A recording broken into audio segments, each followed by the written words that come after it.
Hello everyone, स्वागत है आपका हमारे इस चैनल NKGS स्टडी पर।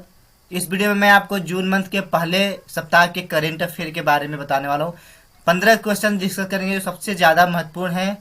तो चलिए वीडियो में आगे बढ़ते हैं और देखते हैं हम अपने फर्स्ट क्वेश्चन को। पहला क्वेश्चन हमारा है, G7 जो कंट्रीज है उनके स्वास्थ्य मंत्री की मेजबानी कौन करेगा, यानी कौन सा देश करने वाला है? ब्रिटेन करने वाला है। अगर हम बात करें G7 कंट्री के बारे में तो 7 समूह है, 7 कंट्री का समूह होता है जिसमें Canada, France, Germany, Italy, Japan, UK और यूएसए यानी कि अमेरिका और यूनाइटेड किंगडम जो है इसमें आते हैं। और ये सातों कंट्री मिलकर G7 कंट्री का निर्माण करती है जो कि अपने अर्थव्यवस्था के लिए काम करते हैं और जो भी अपने एक दूसरे के साथ होता है कोऑर्डिनेशन करती है। 62% टोटल इनका जो है वैश्विक संपत्ति आ जाता है ये 7 कंट्री का ही मिलाकर। सबसे दुनिया के बेस्ट कंट्री जो है ये है इकोनॉमी के मामले में। चलिए आगे बढ़ते हैं हम लोग अगले क्वेश्चन की तरफ अपना। विश्व तंबाकू निषेध दिवस कब मनाया गया है ना? तो इसका आंसर है 31 मई को।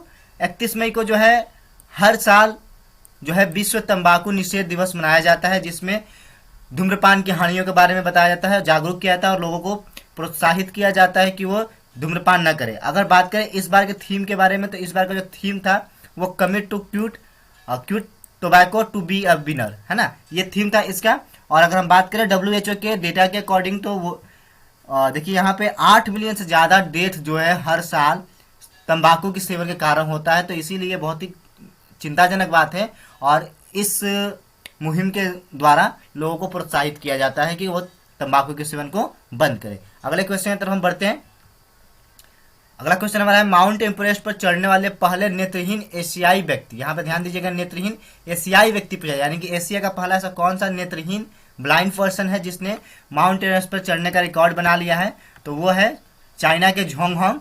और ये इनका फोटो आप देख सकते हैं, यहाँ पे इनका फोटो मैंने लगा दिया है।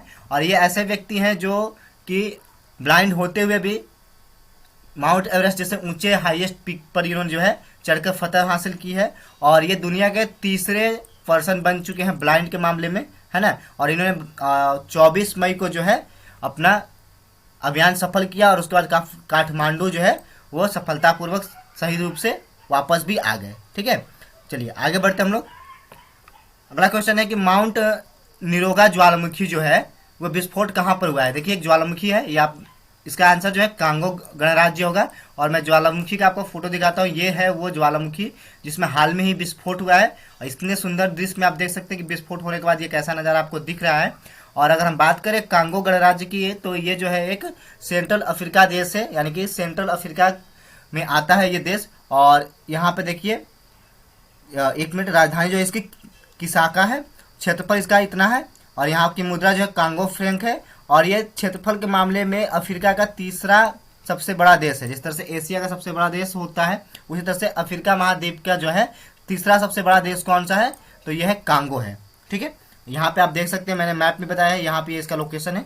चलिए अगले क्वेश्चन की तरफ हम बढ़ते हैं। अगला क्वेश्चन हमारा कि नीति आयोग के तीसरे SDGs इंडियाज इंडेक्स।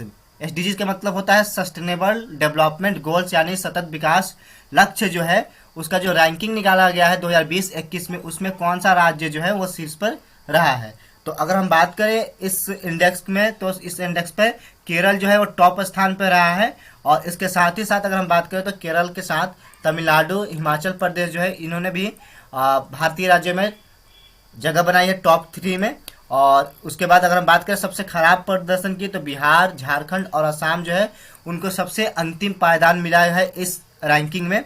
ये रैंकिंग जो है राज्य सरकार के द्वारा किए गए कार्यों, विकास कार्यों और जन कल्याण के लिए किए गए कार्यों, इसके अलावा बहुत सारे मापदंड के आधार पर नीति आयोग जो है ये जारी करता है। ठीक है, नीति आयोग के बारे में मैं थोड़ा सा आपको बता दूं कि नीति आयोग जो है वो भारत सरकार द्वारा गठित एक संस्था का नाम है जो कि योजना आयोग के स्थान पर बनाया गया है। 1 जनवरी 2015 को जो है योजना आयोग को जो है बंद कर दिया गया। उसके बाद इस नीति आयोग की जो है गठन की गई। और नीति आयोग को थिंक टैंक भी कहा जाता है इंडिया का। और इसके अध्यक्ष जो है वो नरेंद्र मोदी है और स्थापना की तारीख 1 जनवरी 2015 है।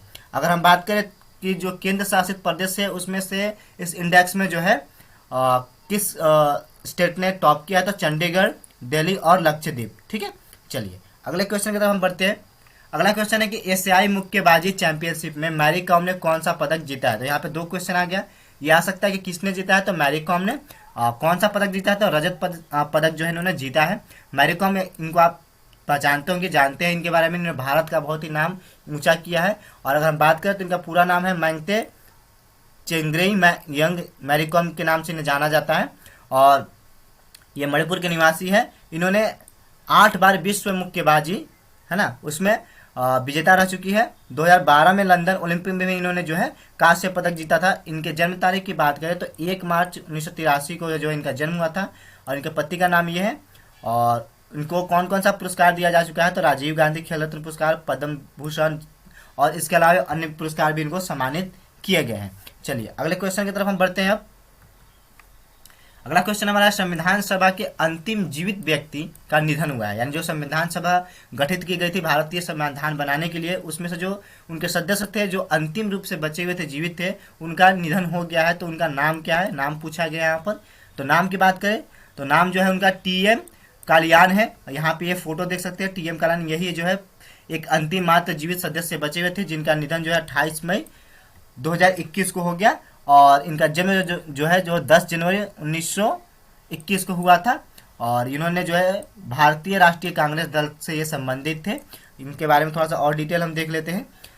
संविधान सभा के बारे में थोड़ा सा डिटेल देख लेते हैं। तो भारतीय संविधान सभा का चुनाव जो है संविधान बनाने के लिए किया गया था, जब ब्रिटेन से स्वतंत्र होने के बाद जो है इसमें जो है हमारे लिए संविधान का निर्माण किया गया।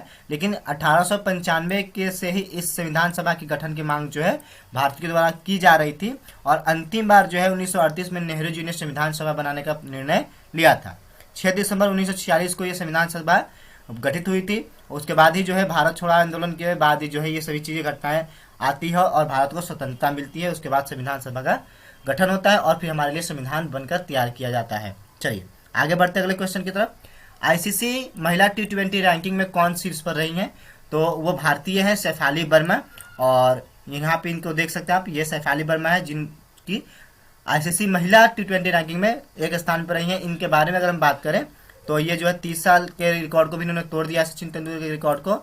और 16 साल में ही जो है ये अंतर्राष्ट्रीय अर्धशतक लगाने वाली पहली महिला बनी है जो इन्होंने अपना रिकॉर्ड तोड़ा है, सचिन तेंदुलकर का। इनके जन्म की बात करें तो 28 जनवरी 2004 को इनका जन्म हुआ था। और ये 17 वर्ष के हैं, जन्म हुआ था, मतलब जन्म हुआ है, सॉरी माफ करिएगा। इनके रिकॉर्ड के बारे में थोड़ा सा हम बात कर लेते हैं। तो इन्होंने 22 मैच प्ले किया है और 671 रन बनाए हैं। ठीक है, चलिए अगले क्वेश्चन की तरफ हम बढ़ते हैं। कहाँ का सबसे बड़ा नौसेना जहाज आयरिश खर्ग जिसका नाम था, यह डूब गया है। एक नौसेना जहाज अभी खबरों में आया जो डूब गया है। तो ये कहाँ का जहाज था, तो ईरान का था। इसका नाम क्या था, आयरिश खर्ग। तो आपसे ऐसे ही पूछा जा सकता है कि आयरिश खर्ग क्या है, तो ये ईरान का एक जो है नौसेना जहाज था। ये इसका फोटो आप देख सकते हैं। और ये यहाँ पे जलकर डूब गया इस समुद्र में। और इसके बारे में अगर हम बात करें तो ये देखिए यहाँ पर अंग्रेजी से अनुवाद किया गया है सर, कि यहाँ पे आयरिश खर्ग का इस मतलब ईरान के नेवी में प्रयोग किया जा रहा था। और ये यूनाइटेड किंगडम के स्वान हंटर द्वारा निर्मित है। यहाँ पे आप देख सकते हैं, ये रहा निर्माता कंपनी। और इसके निर्माण की तारीख कब ये स्टार्ट बनने को हुआ था, तो 27 जनवरी 1976 में। लॉन्च कब किया गया था, 3 फरवरी 1977 को। इसकी लंबाई इतनी थी और चौड़ाई इस तरह से थी। ठीक है, चलिए अगले क्वेश्चन की तरफ हम बढ़ते हैं अपना। तो अगले क्वेश्चन की तरफ हम लोग बढ़ते हैं और देखते हैं अगला क्वेश्चन। विश्व पर्यावरण दिवस 2021 का थीम क्या था। बहुत इंपॉर्टेंट क्वेश्चन है। तो विश्व पर्यावरण दिवस जो है 5 जून को मनाया जाता है हर साल, आपको पता होगा। और इसका थीम था इकोसिस्टम रीस्टोरेशन। और उसके बाद द फोकस इज ऑन री इमेजिन रिक्रिएट रीस्टोर। मतलब जो है इस बार के पर्यावरण दिवस का थीम जो था ये था, इसको आप याद रख लीजिएगा एकदम। ठीक है, और विश्व पर्यावरण दिवस की जो बात करें हम, सुरक्षा के लिए मनाया जाता है, लोगों को जागरूक किया जाता है पर्यावरण के प्रति। और इसकी जो शुरुआत है 1972 ईस्वी से की गई थी। और उसके बाद अगर हम बात करें तो इसको अन्य नाम eco day, world environment day, वेड के नाम से भी जाना जाता है। और इसका आधिकारिक नाम जो है वो यूनाइटेड नेशन ने दिया है। ठीक है, चलिए अगले क्वेश्चन की तरफ हम बढ़ते हैं। तंबाकू नियंत्रण में प्रयासों के लिए विश्व स्वास्थ्य संगठन ने किसे सम्मानित किया है। ठीक है, तो सम्मानित किया है डॉक्टर हर्षवर्धन को, भारत के जो है हेल्थ मिनिस्टर है। इनको आप पहचानते होंगे, देख लीजिए, नहीं पहचानते तो, है ना। और अगर बात करें हम WHO के बारे में, विश्व स्वास्थ्य संगठन के बारे में अगर हम बात करते हैं, तो ये संगठन जो है अभी काफ़ी कोरोना को लेकर न्यूज में रहा है। जिनको नहीं पता था उनको भी इनके बारे में जरूर पता चल गया होगा। एक ऐसे संगठन है जो कि पूरे विश्व में स्वास्थ्य संबंधित लोगों के जन कल्याण के लिए कार्य करती है, उसको देखती है। और इसका जो मुख्यालय है वो जिनेवा में स्थित है। इसको 7 अप्रैल 1948 के दिन इसको स्थापना की गई थी। और ये सब इसके बारे में बजट वगैरह है, कोई ज़्यादा खास इंपॉर्टेंट नहीं है। मूल संगठन जो है यूनाइटेड नेशन का एक पार्ट है और इसको बाकी सभी देशों के द्वारा जो है फंड किया जाता है। ऐसा नहीं है कि इसका कोई खुद का सोर्स है, इनकम का कोई सोर्स है। ये फंडिंग के आधार पर ही काम करता है। जो भी देश है अच्छे खासे वो लोग फंडिंग करते हैं, भारत भी फंडिंग करता है। तो चलिए अब आगे बढ़ते हैं अगले क्वेश्चन की तरफ हम लोग। इजराइल के नए राष्ट्रपति कौन बने? देखिए, इजराइल काफ़ी न्यूज में रहा है। जो इजराइल फिलिस्तीन का मैटर रहा, चाहे इजराइल पे जो हमास ने हमला किया था, तो उसके बाद से ये इजराइल काफ़ी न्यूज में रहा है। तो हमेशा न्यूज में रहता है। तो इनके लिए हमारे लिए काफ़ी इंपॉर्टेंट हो जाता है कि इजराइल के जो नए प्रधानमंत्री बने हैं वो कौन बने हैं। तो उनका नाम है इसाक हर्जोग। यहाँ पे इनकी फोटो देख लीजिए। जो पुराने राष्ट्रपति थे बेंजामिन नेतन्याहू, उनको हटाकर मतलब हटकर अब ये जो है इसाक हर्जोग जो है नए राष्ट्रपति बने हैं इजराइल के। नाम जरूर आप याद रखिएगा, पूछा जा सकता है आपसे डायरेक्टली। चलिए अगले क्वेश्चन की तरफ बढ़ते हैं। किस शहर में, थोड़ी यहाँ पे माफ करिएगा, शहर छूट गया, किस शहर में त्रिरश्मि बौद्ध गुफा परिसर में 3 गुफाएं मिली है, नई 3 गुफाएं प्राप्त की गई है? तो ये है नासिक में।